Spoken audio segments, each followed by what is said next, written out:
turning off the music, because if I want to use this for YouTube content, I need to have no music. So that is that simple. So we're looking.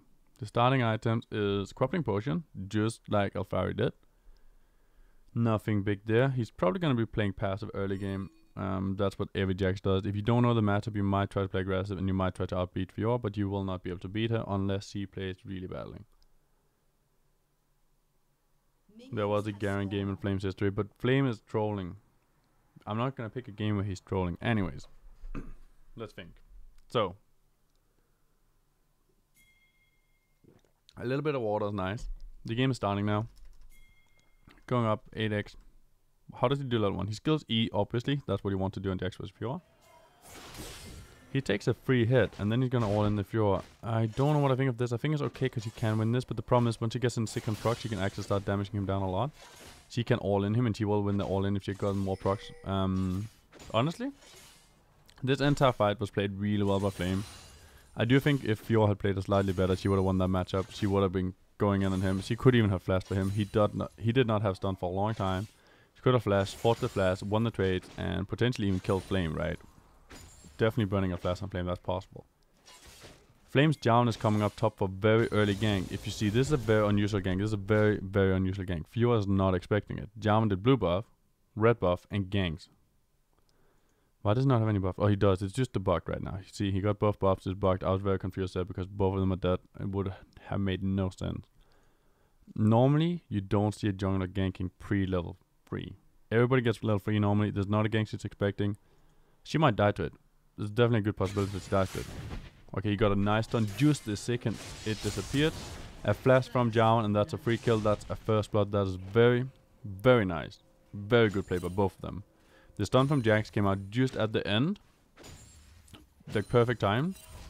Javelin EQ flash was also perfect. There's nothing she could have done to survive that. Maybe if she flashed earlier, out of range from the Javelin, but she didn't see Javelin. It was hard. That was a terrible base from Jax. He should have based way safer. He still needs to get a base in. If he stays, he's gonna lose. He's not gonna be strong enough. He needs to base to utilize his lead. Fiora keeps stopping him. Very nice stop from Fiora. I like that because she did not have any vision. She didn't know where he was. Having no vision, just walking up and stopping him, it's a huge advantage for her. Right now, if you look, Jax got a kill on Fiora, but the difference is not that big in the XP, right? XP is somewhat similar. It might even be slightly ahead for Fiora once you get these creeps. I'm not sure. It's basically similar. One good thing for Flame is he got vision on the Gragas. He knows Gragas is top side. He needs to play passive now because Javelin is bot side, Gragas is top side. He does not have the help. He's gonna push in. He knows Gragas is coming. They're even pinging it. Thinking, how far can I push this in before I need to back off? He's trying to push it as far as he can in. He's gonna get the last minute and then he's gonna run. Basically, he's just trying to play to his limit here. Alright, let's see. Gragas is obviously doing the double guns. He knows this. He knows that Gragas is doing double guns. He's gonna keep playing safe here, I think. Because else Gragas wouldn't be in the top side. He's going in, he's fighting a little bit, you know, using his W and stuff, but he still knows Gragas is top side and he's playing it safe the whole time, right? He's looking at the minimap. He's knowing, I'm not going to go for a long trade. I'm going for a short trade only just to do a little bit of damage on the Fiora and making sure I can get out. Like, he wants to bait Gragas up here. He wants to use Gragas' time. He wants to make sure Gragas comes up here, uses a bit of time without being able to do anything. And he did that perfectly, right? Gragas used a lot of time top, probably around 20 seconds extra, and he didn't get anything for it. Not even a single hit on the Jax. It was absolutely perfectly executed. That's a really nice jump from the Jax. Really, really nice trade. He's playing it slightly different from Alphari, actually. It's the one thing I noticed. Just slightly different, but he absolutely destroyed Fiora. I'm very surprised. Normally, then I watch this matchup. The Jax is losing early. Fiora's winning early, but on Flame the man, one of the laning gods of League of Legends, is absolutely demolishing this Fiora 1v1 right now. He does have the lead from the early game, but even with that, he should not be winning as easy as he is. That wasn't even close. So right now, you can see the lane being frozen. That's why he decides to base. He's thinking, I have one potion left only. I have a lot of gold in my inventory. He had 900 gold almost. He wants items. Lane is frozen anyways. He's not going to lose any minions from basing. He will not gain anything either. Maybe like a few minions if he gains anything at all. But the main thing is that he doesn't lose anything and he gets a free base off where you have 900 gold to spend and he can get 2 extra potions and full health and mana. Alright, we see him running back to the lane. Obviously, that's the only thing he can do. He does not have teleport. He can't gank anywhere. the only option is to go straight back to top lane. Alright, so how do you check the goal on spec mode? You click X. Anyways, back to the game. So right now he's obviously not in the greatest spot to fight her because there's so many minions on his side. He needs to clean them out, and you can see him cleaning them out slowly as well. He's constantly looking for an aggressive play on Fiora though, which is very interesting to me. Like, he's constantly looking to do aggressive plays. He used his W, then he used his E. He's being careful right now because he got W obviously. He's actually getting out-traded heavily. Very, very heavy out-trade. That was really bad from him. This is the thing though. As I've been saying the whole time, he's playing very aggressive. He's constantly trying to win the lane. It's a lane he shouldn't be winning. And due to that, there's also a high chance of mistakes happening. As he just did. He just made a very big mistake, right? Almost dying. And he's still almost dead. He might even die here to the Fiora. It is very, very close. Fiora should be able to kill him. That's why he was trying really hard to avoid her getting an auto-attack on him. I think Fiora could just have Q'd onto him and then flashed after and killed him. But she didn't want to take that risk. I'm pretty sure she could have done it though. If she had the balls to do it, she would have been able to kill him. He's getting zoned a lot right now, and all of this is just because of his bad play earlier where he tried to kill Fiora, outplay her, and instead he got outplayed. And this is the risk of a high aggressive playstyle. Then what's Alphari? He played it way more passive, he played way safer. He didn't take these kind of risks, and he didn't get these kind of leads either in the early game. He did not. He didn't get as many leads as Flame did. But at the same time, he played way safer and he didn't die while he was ahead, like Flame just did. This is just very bad play by Flame. He's dead. We're just gonna speed up till he's back in the lane. He's losing a lot of CS. He lost a total of 7, I think. And he's currently 21 CS down while getting the 2 kills and should have been winning the lane. He should have been ahead. But he's really far behind right now. I think overall Alphari played this matchup better so far. Like, I'm watching this matchup to compare to how Alphari did, right? And it's just a random game I took from Flame. I do believe Alphari played it better. I like the way Alphari played it more. Okay, he should be fine. He got his E. He shouldn't die here. I don't like that he fights though. He constantly fights. He should have been fine. He should just have walked away. I don't like the way Flame utilizes his abilities. I think it's a poor use. I personally didn't know exactly how to utilize the abilities either, but then I watched Alphari and saw how he did it, and I quickly learned exactly what to do. So the way he utilizes his abilities, his E especially, is not good. I would actually recommend, like Flame is playing at Walls too, I believe. I would recommend, if he's gonna play more Jax, just watch one game from Alphari and see how he does this matchup. If he faces the matchup, because it doesn't take long, right? And the way Alphari played it was way better, in my opinion, already, from watching this. The E usage on the Jax here is not as good. It's not nearly as good, right? Because he's constantly trying to make plays with it instead of using it a defensive way and counterplaying. Alright, let's speed up again, let's see what happens. He's actually getting clapped. He's actually getting clapped in this matchup. He's gonna push out right now. Fiora isn't based most likely. Let's do checks. He should have been based. And he wants to either force a TP or make her lose creeps, right? Let's see what happens. She's just walking up. She's gonna lose some creeps by doing this. He goes to clean some wards, get some vision. That's what he needs to do. He needs to get some vision. He's probably gonna do double jumps here. I don't like this.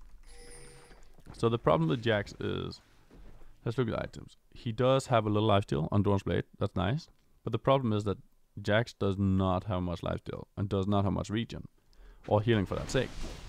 So then he does these double jumps. He will lose a bunch of health. Look at this, look at this. He's losing a bunch of health. He didn't even kill all of them. He just killed a few of them, but he lost a total of 300 health. That's a lot. 300 is a lot of health. I don't like that. Like, sure, he got some free XP, or he got some XP there, but it cost a lot of health, and I don't think it was worth it.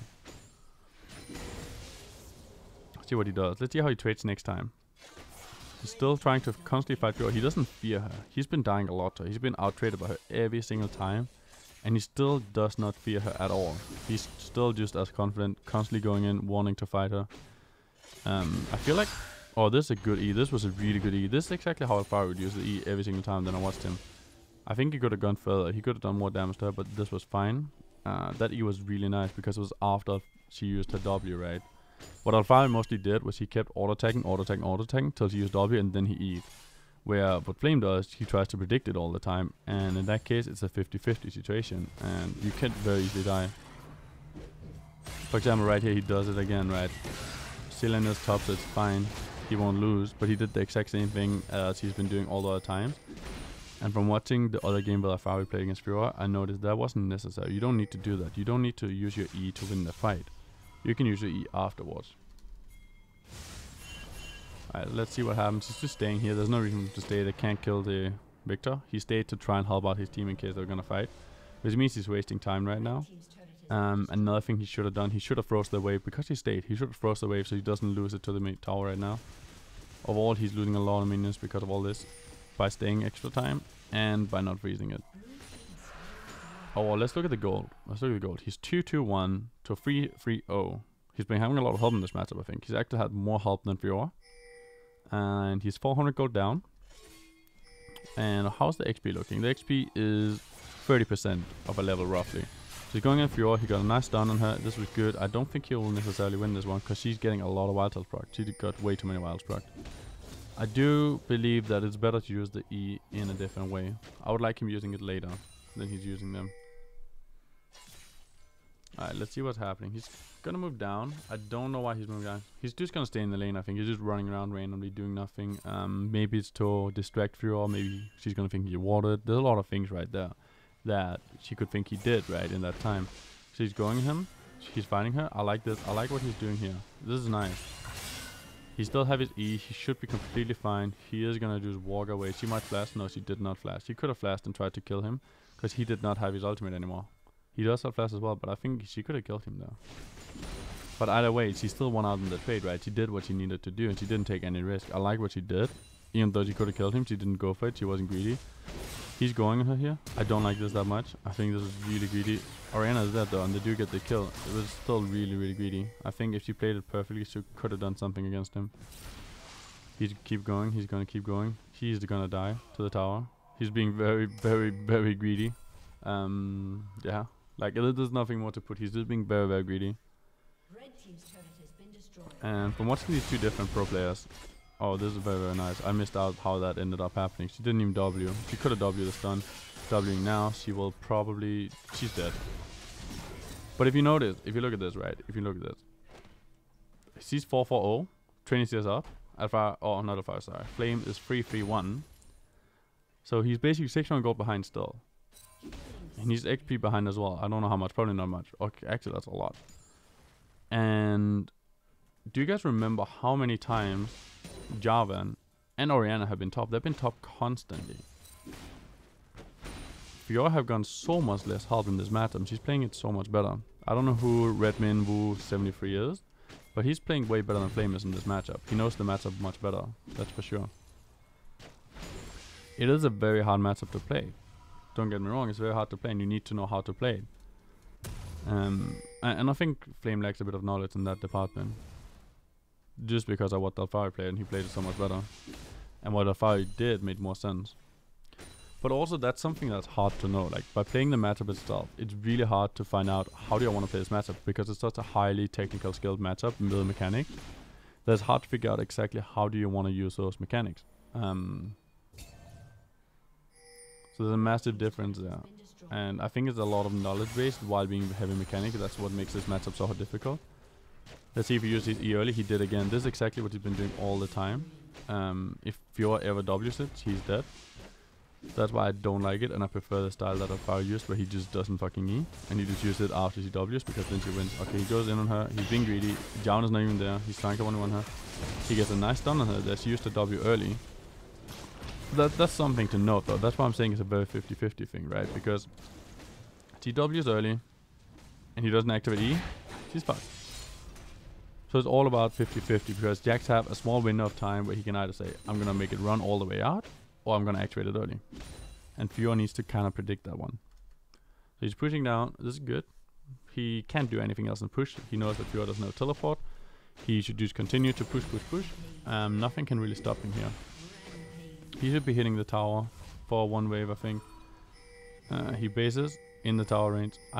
There's a super troll. I don't understand why he would place in tower range. He gets back to base. Anyways, I do think he could have pushed. Let's see what items he bought. So he got a 24 now. He got an Ninja Tabis. He's very strong. There's a Kog'Maw in his base for some reason. Being Kog'Maw, doing what Kog'Maw does. Kills people without giving a fuck. Kills another person without giving a fuck because he's broken. And we all know that. Seal ultimate was utilized. Kog'Maw is full health again because Janna Kog'Maw, lol, nice joke. But now Kog'Maw dies because they're being over greedy. Obviously, they're trying to 2 versus 5 in the enemy base. That's not very smart, but they still get one kill. And that just shows how broken that is. Meantime, he's gonna run down, fight the Fiora when he meets her probably. He does have a red buff. I would straight up just fight Fiora. There's nothing to fear right now. You can easily fight that Fiora. Just go down, hit her. Don't use your E, please. Do not use your E. You don't need to. Just hit her. Use the E again. She didn't W it, so you're fine. Most likely. She does W the stun from somebody else, and she actually kills you. And that was all because you utilized the E badly, in my opinion. He could have utilized it much, much better, and he would have won this fight. He had a red buff advantage, and he should straight up have dominated her there. But instead, he ended up dying and actually losing that fight really hard, just because he didn't know how to utilize his abilities properly in this matchup. This is something you can see. If I can show you guys after the game exactly what I'm talking about, because I have it on the video, right? Basically, this game seems to be almost over right now. Kog'Maw is super fat. Kog'Maw is 9-2. There's nothing you can do at this point. But I still don't think that Flame played this one very well. He got a lot of help, and he didn't manage to utilize the advantage he got. And overall, he could have played this a lot better. After this game, I'll quickly show the difference. Like, this game is over pretty much. Like, this game is over. There's nothing more to watch. He's 7-4 now. He's pretty fat. He got some kills there. Then maybe get Baron, but at the end of the day, they get aced. And the game's gonna end. So whatever. There's nothing more to watch. I know the game is ending soon.